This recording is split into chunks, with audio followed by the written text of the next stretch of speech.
안녕하세요, 스낵모비입니다. 오늘 소개해드릴 영화는 기묘한 시리즈 저주웹입니다.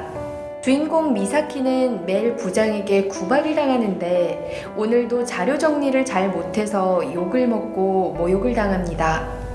미사키는 속으로 계속 자신을 괴롭히는 부장에게 저주를 내립니다.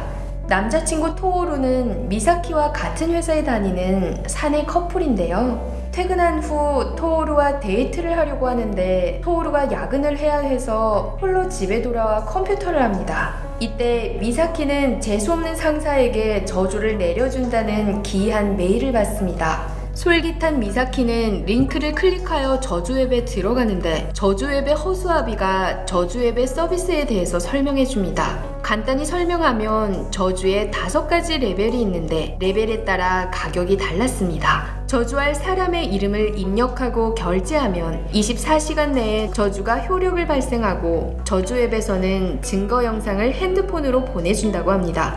미사키는 아무런 생각 없이 부장한테 가장 싼 저주를 결제합니다. 이튿날 미사키는 친구 쿄코와 점심을 먹고 있는데 저주앱에서 보내온 영상을 받았습니다. 부장이 점심을 먹다가 옆 사람이 카레를 부장의 셔츠에 튀기는데요. 미사키는 영상을 보고 너무 기뻐했고 부장의 얼룩진 셔츠와 화난 모습을 보고 좋아하다가 부장에게 들켜 또 크게 깨집니다. 퇴근한 후 미사키는 토오루와 데이트를 하면서 부장이 구박하는 것에 대해 불만을 토로했는데 토오루는 오히려 직장인으로서 상사에게 불평만 해서는 안 된다고 말합니다. 집에 돌아온 미사키는 더욱 화가 났고 토오루와의 다툼도 부장 때문이라고 생각하여 미사키는 다시 저주앱에 들어가 부장에게 2번째로 비싼 10,000엔짜리 저주를 결제합니다. 이튿날 부장은 예외로 지각을 하는데요. 저주앱에서 증거 영상을 보내왔는데 부장이 길에서 쓰러져 고통스러워합니다. 영상을 보고 미사키는 매우 놀랐습니다. 이때 쿄코가 사모님의 전화를 받는데 부장이 심근경색으로 쓰러져 구급차에 실려갔고 다행히 목숨은 구했다고 합니다. 미사키는 죄책감을 느꼈고 집으로 돌아가는 길에 수배자 포스트를 보게 됩니다. 범인은 배달원으로 위장하여 이미 여러 여성을 살해했다고 합니다. 미사키는 수배자의 이름을 기억하고 저주웹을 통해 수배자에게 저주를 내리려는데 슈퍼 저주를 내리려다가 이번 달엔 돈이 딸려서 5,000엔짜리 노말 저주를 결제합니다. 이튿날 TV에서 경찰이 수배자를 체포하는데 실패했다는 보도가 나옵니다. 미사키가 메일을 확인했더니 영상에서 수배자가 빌딩에서 뛰어내려 다리를 다치고 탈출했네요. 너무 싼 저주를 내렸다고 후회하던 중 미사키는 우연히 영상에서 나디건 얼굴을 알아보는데 남친 토오루가 범죄 현장에서 어떤 여자를 끌어안고 있었습니다. 자세히 영상을 보던 미사키는 이 여자가 바로 자신의 절친인 쿄코인 것을 발견합니다. 이튿날 미사키는 일부러 쿄코를 또 보는데 쿄코는 어제 범죄 현장에 있었다고 말합니다. 쿄코가 자리를 비운 틈을 타 미사키는 핸드폰을 확인하고 토오루가 미사키 몰래 저녁에 쿄코를 만나자는 메시지를 보게 됩니다. 저녁에 토오루한테 따지려는데 토오루가 둘러대자 미사키는 어제 쿄코와 같이 있었던 것을 알고 있다 말한 후 화를 내며 가버립니다. 남친과 절친이 바람 피운 것에 대해 화가 난 미사키는 저주앱에 들어가 쿄코의 이름을 입력하고 초절절주를 내립니다. 그런데 토오루가 따라와서 미사키가 오해하고 가버렸다면서 반지를 내밀며 프로포즈를 합니다.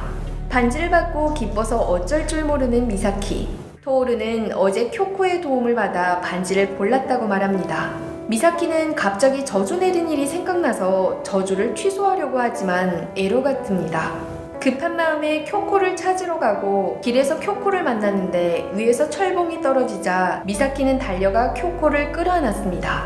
다행히 두 사람은 모두 다치지 않았고 미사키는 저주가 걱정되어 쿄코의 집에 가기로 합니다. 쿄코는 미사키의 반지를 보고 토오루가 좋은 남자라고 말하는데요. 만약 미사키가 없었더라면 자신이 노려왔을 텐데 라는 농담 섞인 말을 하기도 합니다.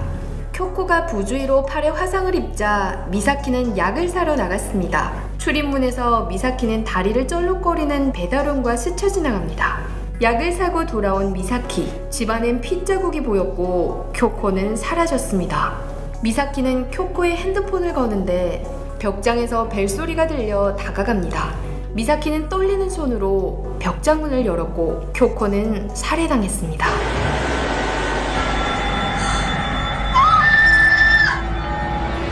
이때 핸드폰에 저주웹의 메시지가 왔는데 영상에는 쿄코가 어두운 표정으로 노트북을 하고 있었고 배달원으로 위장한 살인범이 흉기를 들고 들어와 쿄코를 살해합니다.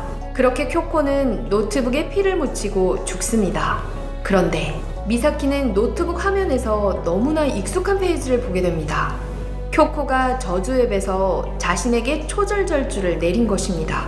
그리고 이때 노트북의 화면에 살인범이 흉기를 번쩍 드는 모습이 반사되어 보이고 비명소리와 함께 영화는 엔딩을 맺습니다. 이 영화는 반전의 반전인 스릴러 영화라고 생각합니다. 영화에 해석하지 못한 몇 가지 문제에 대해 시청자 여러분과 토론해 보려고 하는데요. 쿄코는 미사키를 질투하기 때문에 자신의 목숨을 구한 미사키에게 저주를 내려 죽이려 한 것일까요? 프로포즈 전에 토오루는 미사키에 대해 좀 차가웠고 쿄코는 미사키가 없었더라면 자신이 토오루를 노렸을 거라는 말도 하는데요. 토오루와 쿄코는 정말로 결백한 것일까요?